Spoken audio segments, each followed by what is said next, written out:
जय हिंद। तो आज के वीडियो में हम बात करेंगे 3 चीज़ों के बारे में। सबसे पहला है पीरियड्स, ठीक है। उसके बाद है मास्टरबेशन, उसके बाद है इंजरी।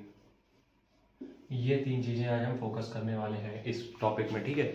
उससे पहले 1 तारीख से पर्सनल ट्रेनिंग चालू हो जाएगी, तो जिनको भी इनरोल करना है भी कर सकते हैं। 500 रुपये इस नंबर पे फ़ोन पे या पेटीएम नहीं गूगल पे करने के बाद इस नंबर पे स्क्रीनशॉट भेजना है, जिसमें आप अपना नाम, पता, एज, वेट और फिजिकल क्या चल रहा है आजकल डाइट क्या है, इंजरी जो भी है आपको वो सब चीज़ें आपको सेंड करनी है।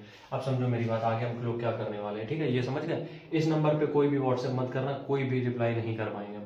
सबसे पहले हम बात करेंगे पीरियड्स की, ठीक है। सबसे पहले हम बात करेंगे पीरियड्स की। चूंकि हम पीरियड्स पे बहुत सारी वीडियो ऑलरेडी कर चुके हैं, लेकिन बहुत से लोगों की डिमांड थी कि भैया पीरियड्स के ऊपर भी बताओ लड़कियों की, तो हम उसके ऊपर बता दे रहे हैं, खासकर रेलवे ग्रुप डी के लिए।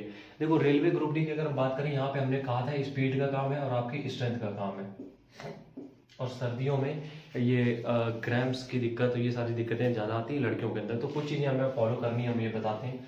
लड़कियों को एक काम करना है अभी से ही, लड़कियों को हफ्ते में 1 दिन योगा जरूर करना है, ठीक है। लड़कियों को एक बात ध्यान रखनी है, हफ्ते में 1 दिन योगा भी करना है। और जब भी तुम्हारी पीरियड्स की डेट हो, तो शुरुआत के जैसे 3 दिन बहुत टफ होते हैं, उन दिनों में आप योगा करोगे।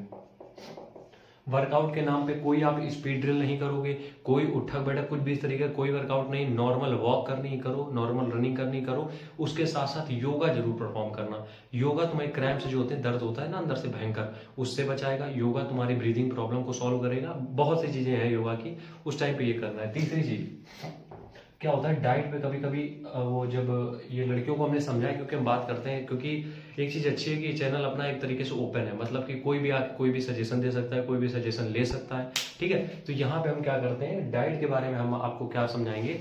डाइट के बारे में आपको करना यह है कि आपको बहुत ज्यादा अनहेल्दी नहीं खाना है, क्योंकि पीरियड्स टाइम पे तुम लोगों के साथ क्या होता है कि खाने का मूड होता है, बहुत कुछ खाने का मूड होता है, तो उसको थोड़ा बचा के रखना है। घर में चीजें बना लो, जो भी बाहर खाना चाहते हो उनको घर पे बना लो, लेकिन बाहर जाके खाने की जरूरत नहीं है। तो ये तो हो गई पीरियड्स की बात। और हाँ, प्रोटेक्शन जब हम बोलते हैं, कुछ लोग गलत मतलब निकाल देते हैं। यहाँ प्रोटेक्शन का मतलब यह है, जो आप पैड्स का इस्तेमाल करते हो, प्लीज ओनली पैड्स यूज करो। स्टे फ्री, इतने ब्रांड आते हैं, सस्ते सस्ते पैड्स आते हैं, पैड्स का ही इस्तेमाल करो। आप किसी भी तरीके के कपड़े का इस्तेमाल बिल्कुल भी मत करो, क्योंकि वो हेल्थ के लिए बहुत बेनिफिट नहीं, हेल्थ के लिए इतना हार्मफुल हो जाएगा कि फिर बाद में मेडिकल में भी दिक्कत होगी और तुम्हारी हेल्थ भी खराब हो जाएगी। क्योंकि कई गाँव की लड़कियां आज भी कपड़े का ही इस्तेमाल करती हैं, ठीक है। चलो अब आगे बढ़ते हैं। आगे बढ़ेंगे तो हम यहाँ पे बात करेंगे अब लड़कों की जो समस्या है भैया, मास्टरबेशन या फिर कहें नाइट फॉल। अब लौंडो ध्यान से सुनना बिल्कुल, ठीक है। मास्टरबेशन, नाइट फॉल दोनों एक ही प्रजाति के हैं, ठीक है। अब होता क्या है, कहीं अगर आपने मास्टरबेशन नहीं किया, दिमाग में वो सारी चीजें चल रही हैं, तो हो सकता है नाइट फॉल आपका हो जाए। इस कंडीशन पे आपको ध्यान क्या रखना है, ये जो मास्टरबेशन है, ठीक है, ये एक नेचुरल प्रोसेस है। ये एक नेचुरल प्रोसेस है, इसमें कोई भी ऐसा गिल्टी वाला काम नहीं, बीमारी वाला काम नहीं है। दिक्कत तब होती है जब तुम ये जो है, ये प्रक्रिया जो है दिन में 3 बार परफॉर्म करते हो और पूरे हफ्ते, तो तुम्हारा जल्दी निपटने का टाइम आ जाता है। तो देखो, एक चीज का ध्यान रखो। सबसे पहली चीज ये है कि मास्टरबेशन अगर तुम हफ्ते में 10 दिन में 1 बार कर लेते हो, तो उससे बॉडी पे कोई नेगेटिव इफेक्ट नहीं पड़ेगा। लेकिन अगर हफ्ते में 3 बार कर रहे हो, तो ये समझ लो बॉडी में कुछ बचेगा भी नहीं।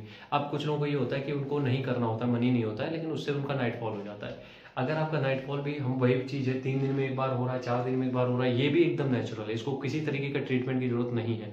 लेकिन अगर डेली वाली दिक्कत है, तो फिर थोड़ा समझना पड़ेगा। इसके लिए आपको क्या करना है, इसके लिए करना यह है कि सबसे पहली चीज आपको 1 घंटे 1.5 घंटे पहले सोने के पहले फोन को ऑफ कर देना, या फिर अपने साइड से दूर हटा दो। दूसरी चीज, शाम के वर्कआउट की इंटेंसिटी बहुत हाई होनी चाहिए, जिससे कि आप इतना थक जाओ घर आते ही सो जाओ, ठीक है। क्योंकि दिमाग में जब तक वो थॉट्स नहीं चलेंगे, तब तक नाइट फॉल नहीं होगा, ठीक है।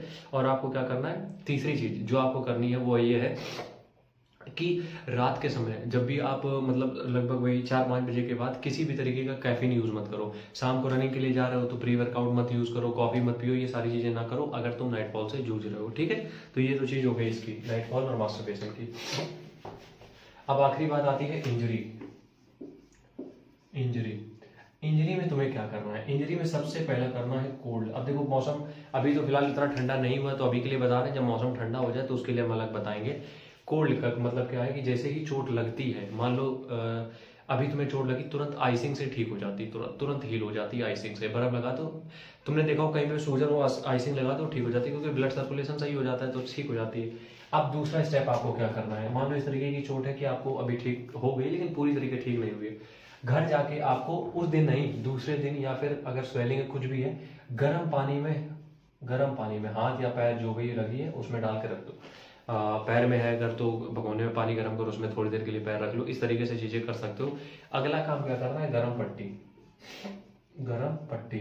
लेकिन गर्म पट्टी का कुछ लोग मतलब समझ लेते हैं कि 24 घंटे, नहीं भैया, ब्लड क्लॉट होने की संभावना हो जाती है। तो क्या करना है, तुम्हें कुछ टाइम के लिए ही गर्म पट्टी पहननी है, परमानेंट पहन के नहीं रखनी है। बस ये 3 चीजें करनी है। इसके अलावा अगर दिक्कत हो रही तो एक बार डॉक्टर से मिल लेना, ये ज्यादा बेहतर रहेगा तुम्हारे लिए। ठीक है, मिलते हैं नेक्स्ट वीडियो में, तब तक के लिए राम राम, जय हिंद।